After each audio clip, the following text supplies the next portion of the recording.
Hello, my dear friends. This is woman of God Raksha from India.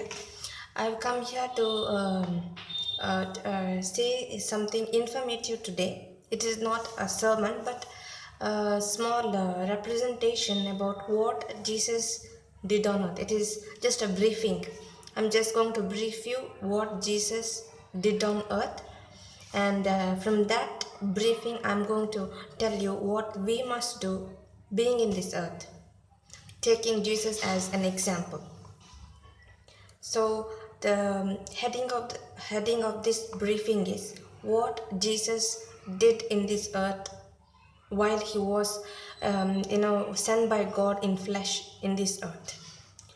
So first thing was, we can see first Jesus was baptized by John the Baptist.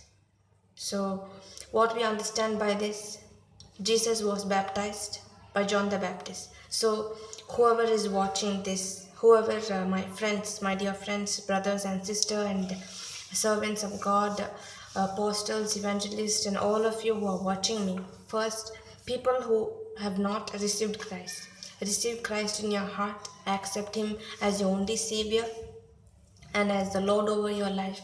Believe in your heart and confess it in your mouth, and you shall be saved.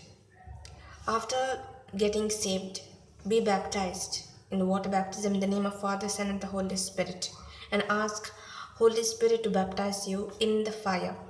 Ask Jesus to baptize you. Jesus says in Acts that I am going to baptize you in fire and water. So ask Jesus to do that, because when Jesus was in earth, first Jesus is an example. We follow many men of God, women of God. It's wonderful. Whatever they are saying, teachings, we follow it. But for us, the main example, always, the best example for us is Jesus Himself.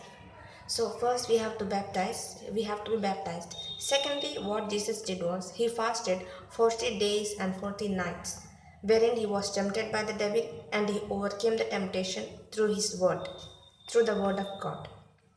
So, people, next step, people who want to do ministry.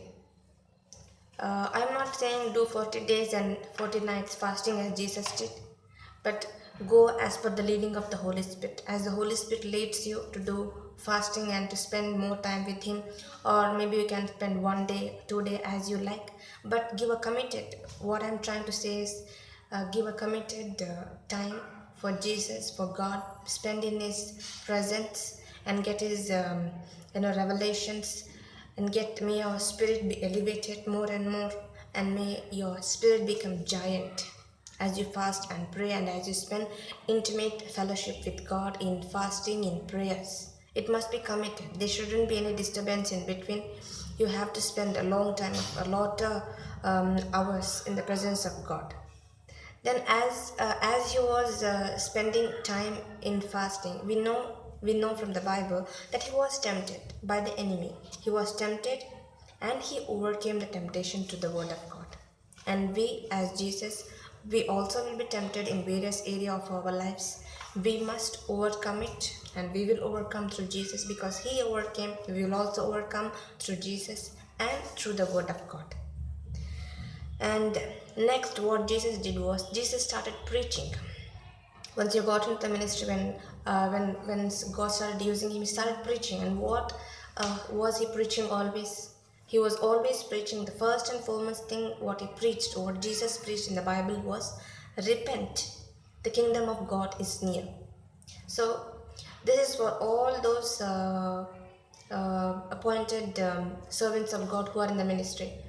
You may be doing different kind of ministry, maybe evangelical, apostolic, deliverance, prophetic teaching, preaching, many other things. But don't forget to, awaken the people, that how Jesus awakened the people, stating, repent, the kingdom of God is near.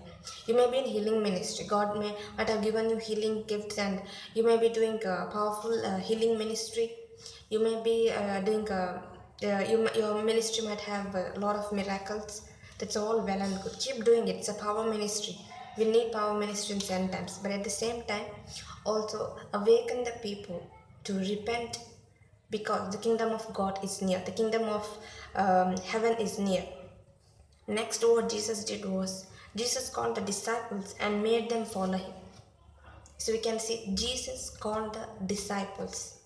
So we who are in the front line, in the ministry, we also have responsibility upon our shoulders that we train the people who are in ministry. We train the people who are in the ministry. We lead them and appoint them through the Holy Spirit leading as God guides us, and we have to build them with the leadership skills what God has given us. We have to train them, guide them, and we have to give birth to the leaders, especially in the kingdom of God.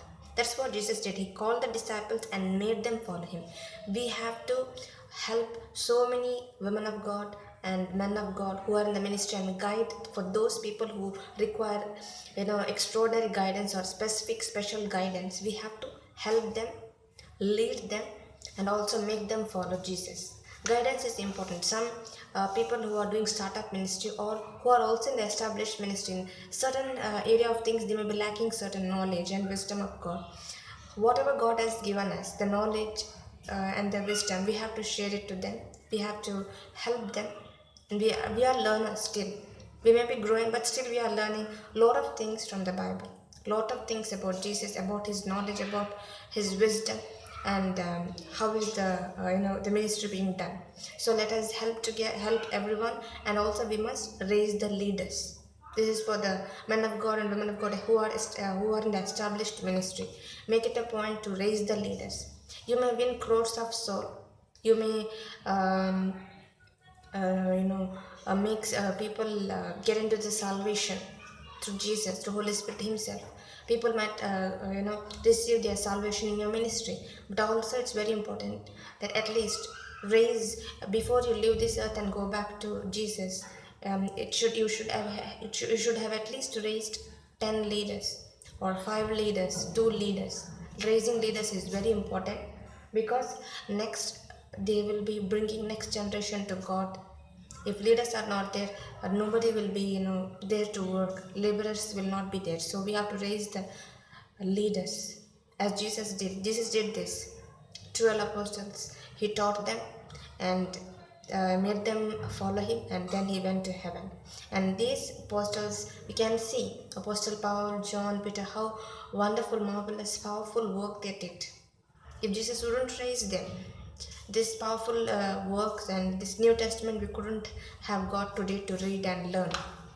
So it's very important for all the women of God and men of God, and for those who are in the established ministry, to raise the leaders. Next is what Jesus did was, he healed the sick. He healed people and casted out demons, demon possessed people. He casted out those demons from the people, and he taught and preached in synagogues. So all these things we must do. So first thing was Jesus was baptized. Second thing was, before getting into ministry, he sat in the this is just a briefing summary I'm giving. Second thing what he did was, he spent a lot of times in prayers and fasting. He was tempted by the accuser. He overcame it through the word of God. Next, he started preaching and also awakened the people, stating, repent, for the kingdom of God is near. And then he called the disciples, made the leaders, made them follow him, raised the leaders. So we also have to raise the leaders before we get back to Jesus, to be with him forever. And also he healed the sick, cast out demons from the people, teached and preached the word of God. So this is what Jesus did. So these all things we have to do. So this is the briefing summary what Jesus did from the beginning to the end. It's a small briefing, and hope that it helped you. Please go through this message, pray and receive this word into your heart. Lord, I pray for all the viewers who has watched this message, Father. Help them to live like you, Father. Whatever you did, help them to do as well. You said that you will do more than me. Help them to do, enable them through your spirit to do greater things in this earth. I bless all of them, all my precious viewers, and be with them, help them, guide them, and strengthen them, Master, to walk in you, to move with your spirit, Father. Thank you for hearing our prayers. I ask this prayer in Jesus' name. Amen. God bless you all.